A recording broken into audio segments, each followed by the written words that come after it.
Hello guys, good day and welcome to RT News. I'm Architect Jojo. So today, December 22, 2025, and we're here in Congressional Town Center, Tower 3. So we will make an update. This will be the last update this year, 2025, here in this project. So papakita ko sa inyo yung development natin sa pagtatapos ng taon ng 2025. So mula dito sa ground floor na kinatatayuan ko at bababa tayo dito sa ating basement number 1. So tingnan natin yung development ng project na to, the Congressional Town Center, Tower 3. Alright guys, so ikutin natin itong project na to at para makita natin yung mga development natin ngayong araw. Now, nandito tayo ngayon sa ground floor level and itong nakikita nyo, ito yung basement level number 1. So itong kinatatayuan ko will be the ground floor. So kitang-kita natin dito yung development natin. So we can see the concreted slab ng ating basement 1. Then also may mga rebars na rin tayo dito sa mga columns from grid line 1, grid line 2, 3, 4, and 5. So kita nyo yung mga rebars na ginamit natin. So ito yung pinaka main column natin dito sa area na to. Now over here you can see meron na rin tayong mga na-install na mga rebars for the retaining wall. Then this one is our main columns.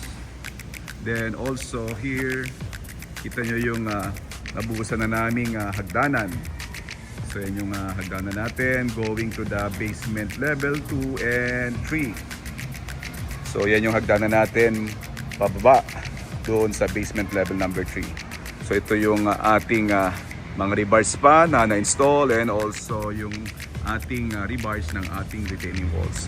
Ngayon bababa tayo at tingnan natin doon sa baba closer yung mga development or yung naikabit na nating mga rebars dito sa ating basement number 1. Let's go!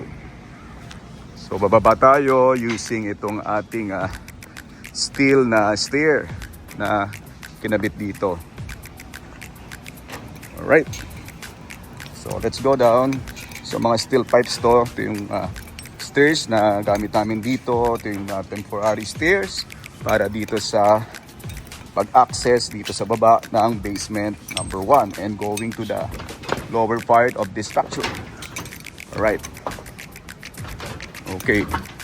So nandito na tayo ngayon sa basement number 1 and tingnan natin yung closer yung mga natapos na natin ngayong araw. So ito, kita natin dito yung mga rebars ng ating columns. Then ito yung rebars ng ating retaining wall as you see here in the background.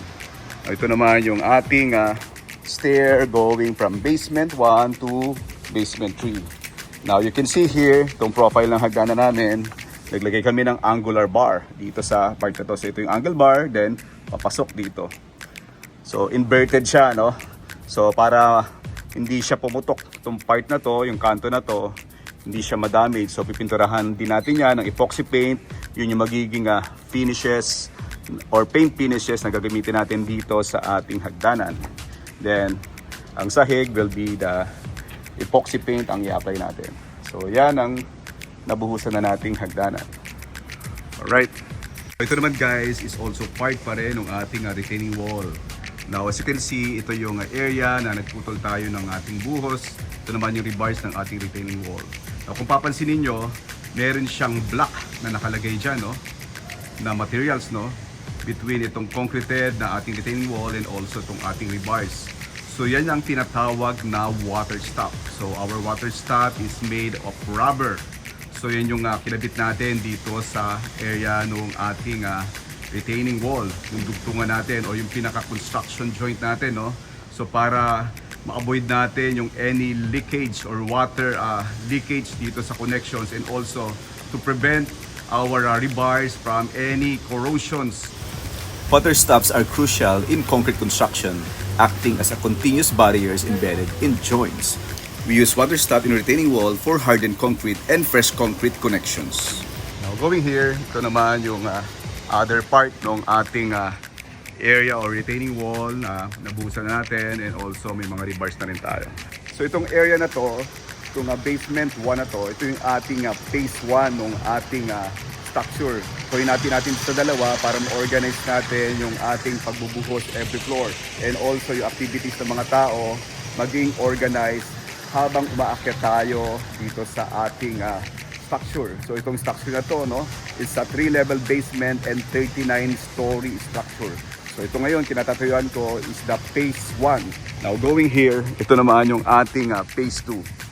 So kung papansin niyo, itong phase 2 na to, nasa area pa lang siya ng ating mat foundation.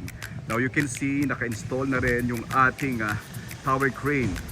So yung mas na yan, o yung pinaka-frame ng ating tower crane is nakakonect yan doon sa ating mat foundation. Kaya matibay yan.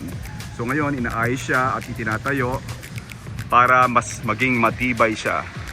So yan yung na-install nating tower crane, and pagdating sa ground floor, maglalagay tayo ng another support niyan para ma-stabilize natin at maging matibay yung support ng ating tower crane. Now, on this phase 2, ito yung development natin. So may mga poste na rin tayong nabuhusan dito sa grid line 6, 7, 8, 9 hanggang 10, hanggang dun sa dulo. On this area, may mga rebars na rin tayo dun sa ating mga poste and also dun sa core wall ng ating elevator. So nandyan yung rebars ng shop ng ating elevator. Then on this area, you can see ito naman yung ating slope protection. So nakapag-lagay tayo dyan ng soil nailing and shotcrete dito sa wall na to. So kitang-kita natin yung benefits or yung tibay ng ating soil nailing and shotcrete para matibay at hindi mag-collapse yung wall habang nagkakaroon tayo ng development dito sa ilalim ng ating basement area. Naman sa area ng ating grid line 1 and 2 columns. So ito, ganito kalalaki yung mga rebars na ginamit natin. Mga 36mm diameter na mga rebars na naka-install ngayon dito sa mga poste na to. So guys, yung profile ng ating water stop, yung ating rubber water stop na nilagay natin na connection doon sa construction joint natin ng ating retaining wall. Ito ngayon guys, yung development natin today, December 22, 2025 dito sa ating area ng ating phase 2. Na kung saan nandyan na, naka-in-place na or nabuhusan na natin yung ating poste para dun sa ating first slip and some other columns na kailangan pa natin buhusan sa next year 2026. Now on this area naman, ito naman yung development natin dito sa basement level number 1 dito sa ating phase 2 area. Kita nyo yung development natin dito ngayon. So yung mga workers natin ngayon, some of the workers ay bakasyon na, kaya konti na lang ang gumagawa ngayon, no? Now dito naman sa area ng ating tower crane, continuous yung kanilang trabaho para maiayos natin yung machine na to or yung equipment na to para sa next year is ma-fully mobilize na itong ating equipment. Alright guys, so ito yung ating development natin ngayong araw, December 22, 2025. And hopefully by next year, mas mapabilis pa natin ang development ng project na to. Alright guys, so these are all the development today for this year 2025. So sa pagkatapos ng taon na to, at least mas marami tayong naging development dito sa project na to. Alright guys, so hanggang dito na lang muna yung update na bibigay ko sa inyo ngayong taon na to. At magkita-kita tayong muli sa 2026. Alright guys, so these are all the development today, December 22, 2025 here in this project.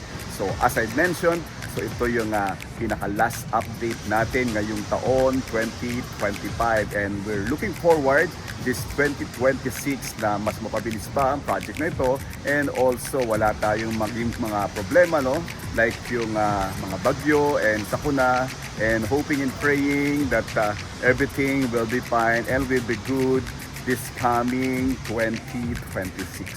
Alright guys, so please do like, subscribe and follow me para lagi kayong updated sa mga development ng project na to. Till then, have a prosperous New Year everyone. God bless you all. I'm Architect Jojo, certainly sharing with you what IT knows. Thank you very much and God bless you.